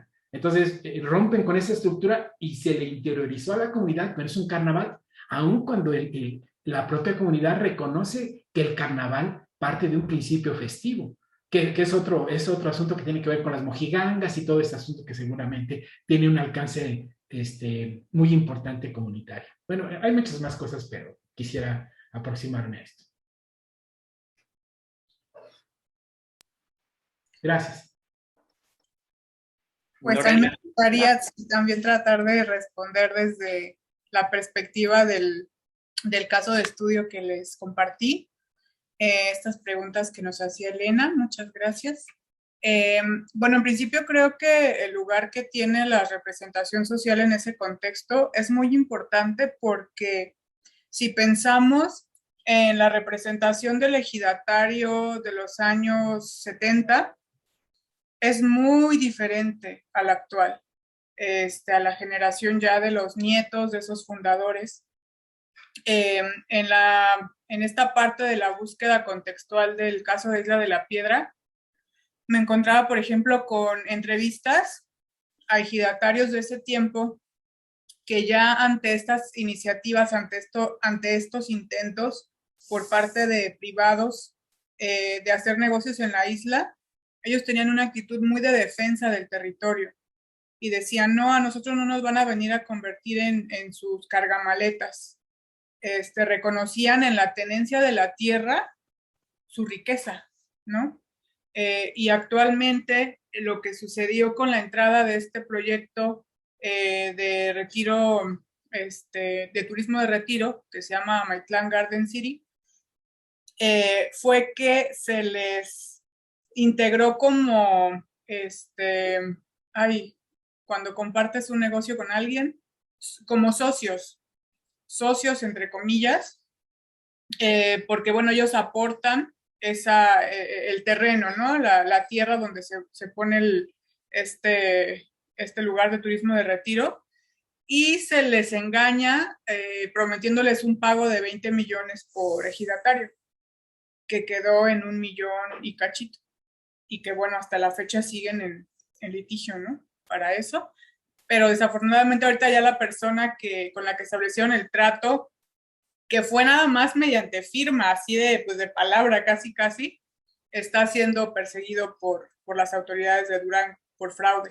Entonces imagínense ustedes cuándo les van a terminar de pagar a esos ejidatarios, ¿no? Y mientras ya el señor tiene derechos como ejidatario en la asamblea ejidal. Entonces, bueno, creo que son cambios que van modificando esa representación, porque ahora la tierra es vista, al haberse elevado el valor, ahora la tierra, pues la mejor cosa que ellos ven que pueden hacer con ella es venderla. Y bueno, en el momento compran camionetas, me contaban en campo algunos ejidatarios que hasta cambiaron a sus esposas. Muchos adquirieron adicciones y después estaban en una situación ya de despojo en la que vendían cacahuates en la playa, cuando antes eran propietarios, ¿no? Entonces, creo que esta cuestión de la representación pues se ha modificado a súper veloz, y ahí se enlaza directamente con la otra pregunta sobre la cuestión de la desigualdad y del poder, en el sentido de que esas modificaciones se insertan en un programa político de total liberalización de los espacios de tenencia colectiva de la tierra. O sea, todo eso favorecido por las políticas neoliberales, ¿no?, de nuestro país.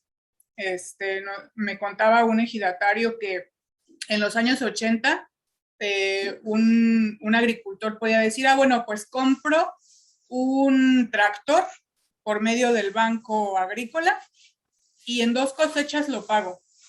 Y me dice, ahorita ni en 2 cosechas pagas los intereses de la deuda. O sea, ya menos que pensar de la deuda completa, ¿no? Entonces, pues son una serie de condiciones que han hecho insostenible el dedicarse a esa actividad.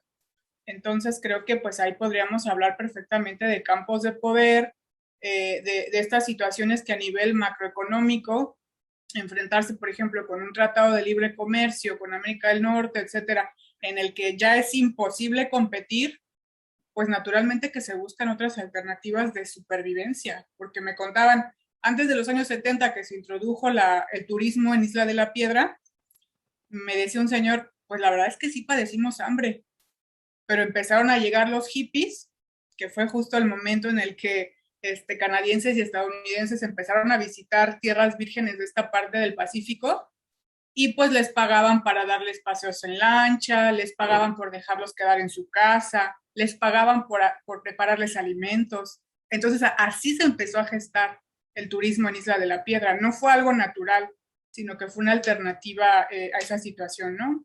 Precaria. Entonces, bueno, creo que ahí un poco se podría vislumbrar ese lugar de las representaciones y el poder y la desigualdad. Perfecto, pues ya estamos sobre el tiempo. Terminaríamos aquí nuestra sesión. Bueno, si alguien quisiera hacer algún último comentario. Pero si no, agradecerles a todos los presentes. Tuvimos una participación bastante nutrida, la verdad, el día de hoy. Muchas gracias, por supuesto, en primer lugar a los ponentes, ¿no? Por sus trabajos, a los participantes por las preguntas también, ¿no?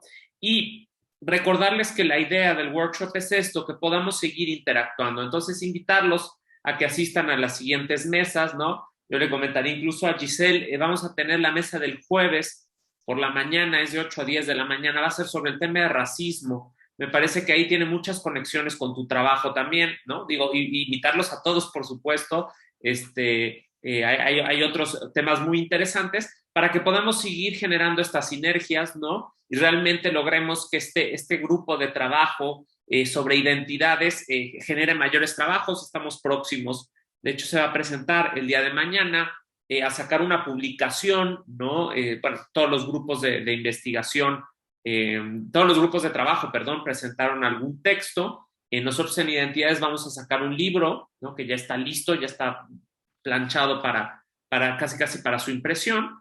No, nos faltaba el dato de uno de los autores y bueno, también es probable que de este seminario, de este workshop, perdón, saquemos una nueva publicación, ¿no? Entonces, esa es la idea, seguir trabajando en conjunto, a quienes trabajamos los temas de los imaginarios y las representaciones desde los temas de la identidad, pues que podamos seguir en contacto, ¿no? Y también invitarlos a otras actividades que tiene el workshop. Mañana, si no mal recuerdo, está la conferencia magistral de Denise Jodelet. El jueves tenemos la de Manuel Antonio Baeza, ¿no? Todavía hay presentaciones de libros, hay una serie de elementos, y también el viernes tenemos la sesión plenaria de la red, a la cual también pues están todos invitados. Sin más por el momento, última cosa nada más que les comento, ya el equipo, el staff nos hizo favor de agregar el link para el Google Forms para que puedan sacar su constancia de participación. Les pido que no lo olviden, ¿no? Que la hagan para que les podamos hacer llegar su constancia. Nos vemos el día de mañana. Si me permiten, les digo a qué horas nos toca. Un minutito. Nos toca el miércoles de 8 a 10 de la mañana. Entonces, mañana a las 10 de la mañana, a las 8, perdón, de la mañana, están todos cordialmente invitados a la tercera mesa del grupo de trabajo sobre identidades. Que estén bien. Buenas tardes. Muchas gracias. Saludos a todos y a todas. Gracias, bye. Gracias, hasta luego. Saludos a todos.